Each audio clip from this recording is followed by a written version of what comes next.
And welcome back to the Power Accountability League. I'm your pal Dan L. This is my channel, and I need two people to smash the like button down below, you and Cal L. Today's video is entitled Rush Limbaugh and the Troll Left. That's TROLLEFT. Before we go any further, it's December 2021. I need to wish you and yours a Merry Christmas. So, Merry Christmas. I hope things are going well for you. This is our second Grinchmas, meaning last year, at this time, we knew we were heading into a dystopian nightmare. We're fully inside of it now. A year later, it's our second Grinchmas where we are surrounded by insane people. The nuts are running the asylum, and you and I know that.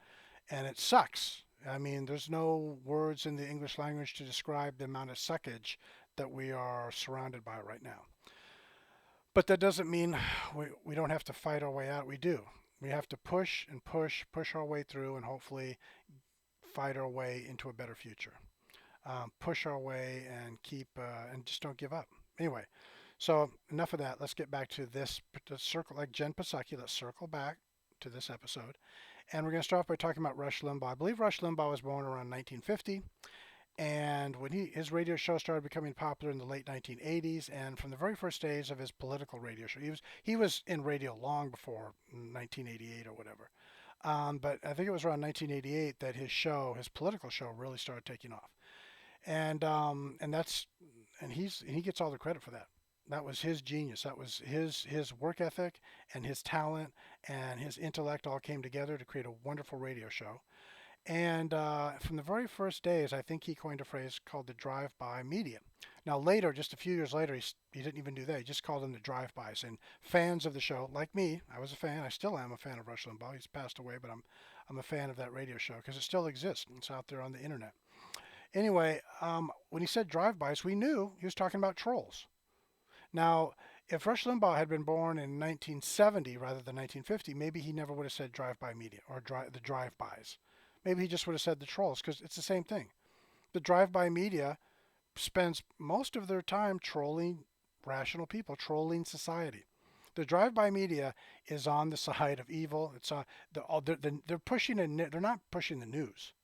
The drive-by, whether it's Hollywoke or whether it's Time Magazine or whether it's New York Times or whether it's NBC, CBS, ABC, et cetera, et cetera, et cetera, they're all pushing a narrative.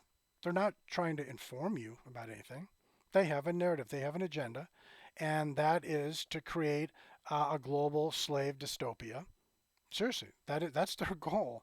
Now, they may not intellectualize it every day. They may not cognitively sit down at a table with a bunch of like minded people and talk about this. But they are programmed, they're part of a hive mind. They're programmed to want you to have no power, to not be autonomous, to not be an individual. They want you to be part of the hive mind. They want you to be part of this Borg collective on planet Earth, which means you'll be a slave to their agenda. That's what they want. And this is what evil has always wanted. This is in order for evil to get control of the levers of power, they need zero dissent.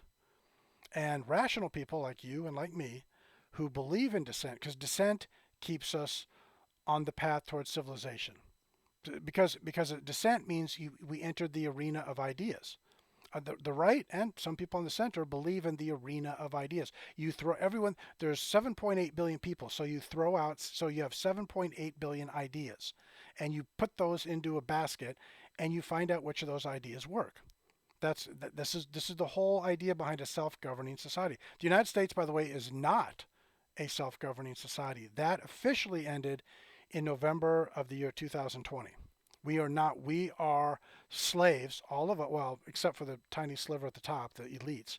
But 99% of the population in the U.S. and globally, 99% of human beings out there, they are slaves to global anarcho-Marxism and the goals of global anarcho-Marxism.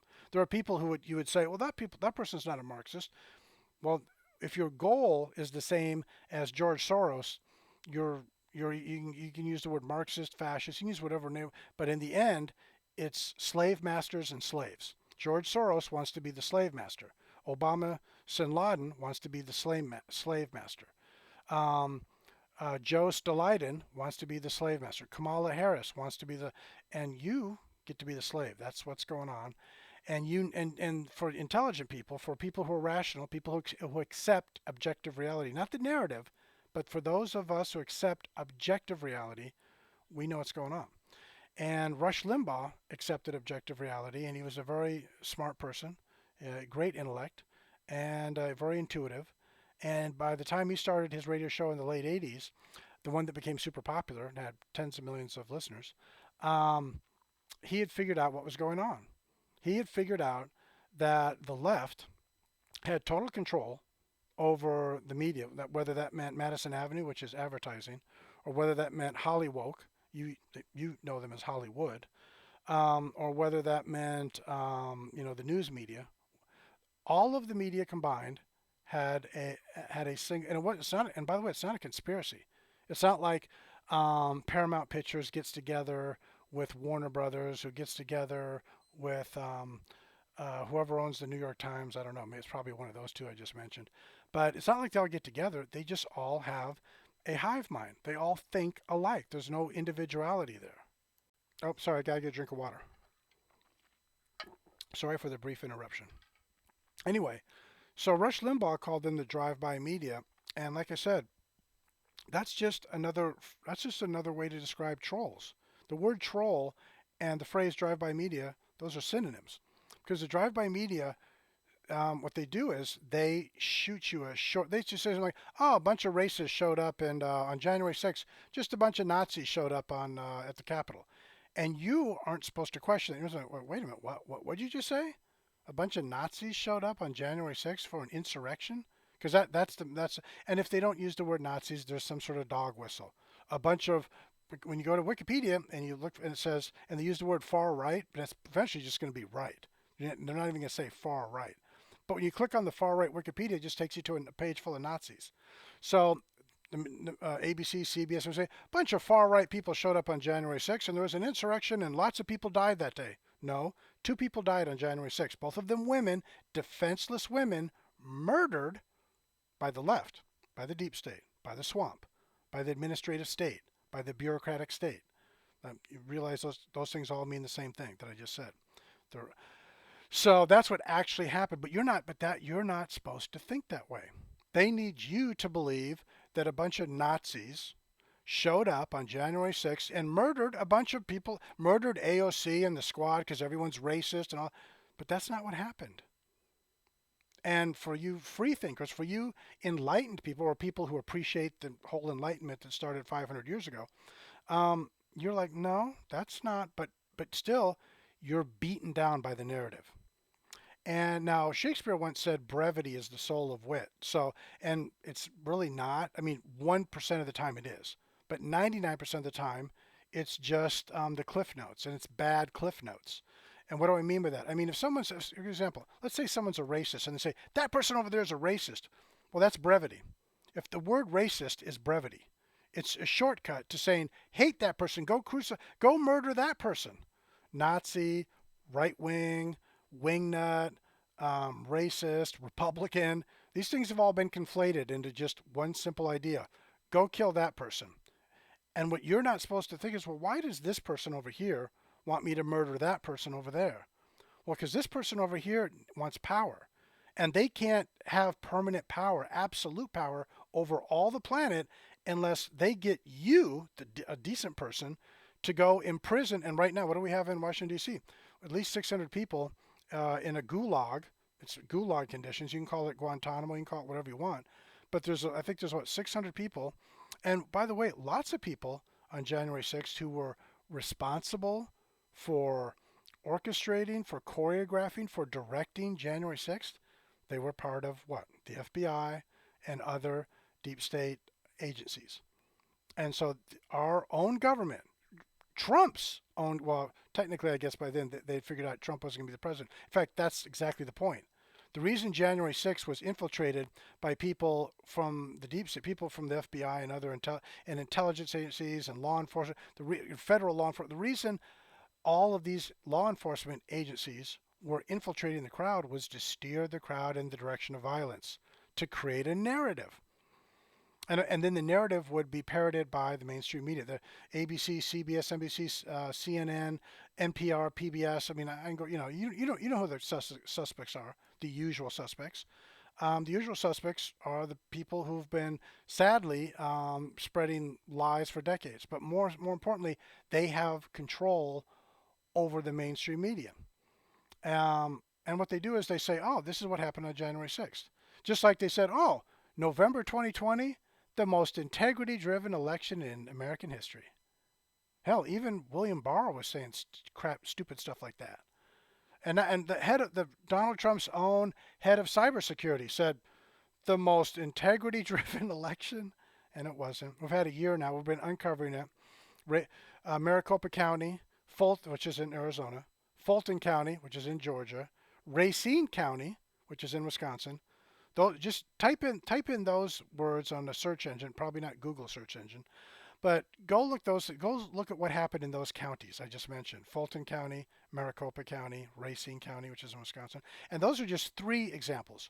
If you want to go digging, you can get thousands of examples that prove that there was a lot of fraud in November.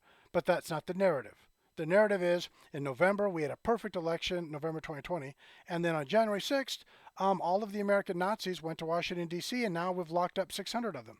But the people who orchestrated all of the bad behaviors on that day, none of them are sitting in a prison cell because they work. Your taxpayer dollars, my taxpayer dollars, pay their salary and they work for the federal government. And again, you just have to go do your homework. You'll find out this is true. Now, the reason I'm talking about trolls today, by the way, is because now my channel has been getting lots of trolls lately. And I've finally come up with a wonderful solution to the trolls who visit my channel. And by the way, why is my channel starting to become a magnet for trolls? There was someone named Katsop, another person named Commander Shepard, who changed his name to my name. Someone else called Where's the Wall? And there's another person who's a loser. But anyway, like I said, I've come up with a wonderful solution for them. But why are they so attracted? Well, think of the name, Power Accountability League. People on the right hear the name Power Account and they think, oh, this guy's a leftist. This guy's a communist. Power Accountability League. This name appeals to a leftist brain. It sounds like a leftist channel. This channel, the name of this channel leads you to believe, just the name, that this is a left-wing channel, when in fact this is a right-wing channel. And or at least this is a channel that is devoted to objective reality and logic, which I think has a much more comfortable home. Those objective reality, logic, rational thinking, common sense, adult behavior, those type of things, you'll find those much more often on the right than you will. In fact, you won't find them on the left at all. You'll find them sometimes in the center and quite often on the right. But those 5 things I mentioned, you won't find them on the left. So, but the people on the right who see the name of this channel, Power Accountability League, well, they're not going to click on this because they think, oh, that's just a communist channel. But the people on the left who see Power Accountability League, they're like, hey, that's one of us. That's the people, hive mind people, just like us. These are leftists. These are America haters. Just if you're a Democrat and you see Power Accountability League, you're like, another person who hates civilization and hates America and wants to divide people based on race and gender and sexual orientation. That's my type of person. And so they'll click and they'll listen to my videos and they will figure out as they listen to the video, this person's not a left-wing, hyper-violent psychopath like I am. This person's on the political right, or at least in the political center, and they lose these. So, and what do? They leave a brief troll comment down below, because again, people who have trouble thinking, people who have trouble with objective reality and logic and adult behavior, they really believe brevity is the soul of wit. But brevity is just name calling. That's what that for America. Maybe it wasn't always this way, but what's true in the 21st century, brevity in communication is just name calling. That's all it is. And name calling is not the soul of wit. Maybe I don't know if Shakespeare thought. I doubt if Shakespeare thought that. But brevity is not the soul of wit, at least not in the 21st century. Brevity is the soul of disinformation. It's the soul of evil. It's the soul of cruelty. And we don't need any more of those things. So anyway, that was today's video. Thanks for stopping by. We'll load up some more before the end of the year. And you have a good Christmas. Take care. Bye-bye.